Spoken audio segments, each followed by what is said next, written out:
Сегодня мы играем в башню ада, тут надо проходить паркур. Он очень сложный, но я попробую пройти. Рассказывали, что крюк переворачивал некоторые корабли и вызывал сумятицу. Хотя размеры когти неизвестны, создавались гигантские версии, основанные на скудных описаниях, чтобы испытать его.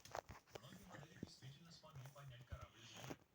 Это не доказывает, что такой коготь и правда существовал, но это неоспоримо невероятный Как эффект. это сделать? Очень круто, что я теперь захотел себе такой.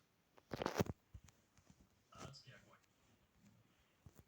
Я не могу говорить про корабли, не упомянув адский огонь. Звучит как название панк-рок-группы, но корабли с адским огнем были одним из самых жестоких оружий. Как следует из названия, Я не они смогла броские пройти, и суда мы на этом охраны. прощаемся. Всем Границы пока.